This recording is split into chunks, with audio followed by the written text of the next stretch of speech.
Frozen item এখন মানুষের হাতের মুঠোয়। এরকম কাবাব তৈরি করেও কিন্তু ফ্রিজে ফ্রোজেন করে রেখে এটা যখন খুশি তখন বের করে খাওয়া যায়। আর এই জিনিস নিয়ে বিজনেসটাও কিন্তু একটা বড় সুন্দর আইডিয়া। খুব সহজেই কিন্তু এই জিনিসগুলো রেডি করে আমরা ফ্রোজেন করে বিক্রি করে বিজনেসটা চালু করতে পারি।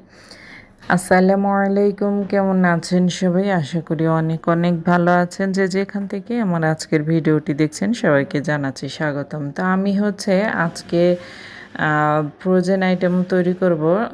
তো এখানে আমি রুটি তৈরি করব। রুটি তৈরি করার জন্য আমি আটাটা গুলিয়ে নিচ্ছি। এখানে হাফ কেজি মতো আটা আছে, সাথে স্বাদ মতো লবণ দিয়েছি, আর 3 চামচের মতো সাদা তেল, রান্নার তেলটা দিয়ে নিয়ে আমি এটাকে সুন্দরভাবে একটু মুথে নিয়েছি। তারপরে তো মুথে বলতে ময়াম দিয়ে নিয়েছি। ময়াম দিয়ে নিয়েছি একদম আটার সাথে, যাতে তেল লবণটা সুন্দরভাবে মিশে যায় এরকমভাবে।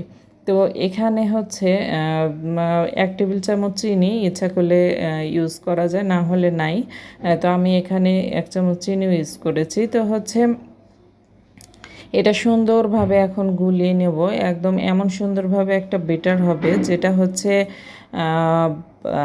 একদম পানির মতো হবে না, আবার একদম ঘনও হবে না। এরকম করে গুলিয়ে নিয়ে আমি রেস্টে রেখে দিয়েছি।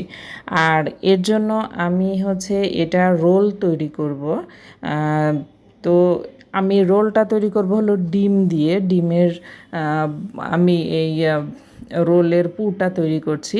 এখানে বেশ অনেকটাই পরিমাণ পেঁয়াজ নিয়েছি, সেই সাথে শুকনো গুঁড়া নিয়েছি, যেমন হলুদ গুঁড়া, মরিচ গুঁড়া, সাথে মশলার গুঁড়া, যেটা আমি সবসময় ইউজ করি সব ধরনের মশলা একত্রে করে।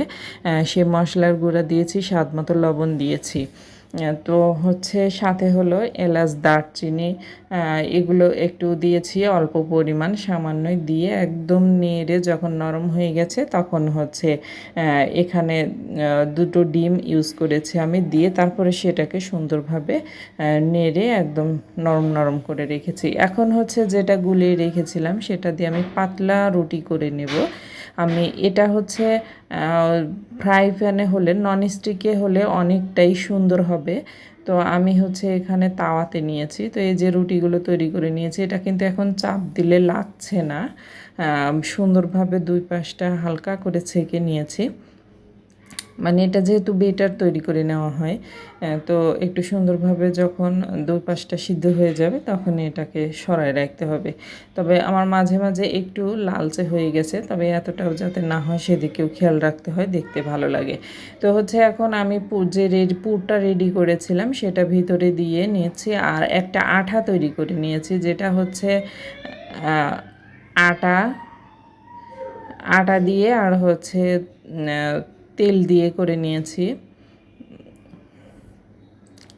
তো সেই আঠা দিয়ে আমি এটাকে আটকিয়ে নিয়ে একটা দেখিয়ে দিলাম। তো এভাবে আমি সবগুলো তৈরি করে নিয়েছি।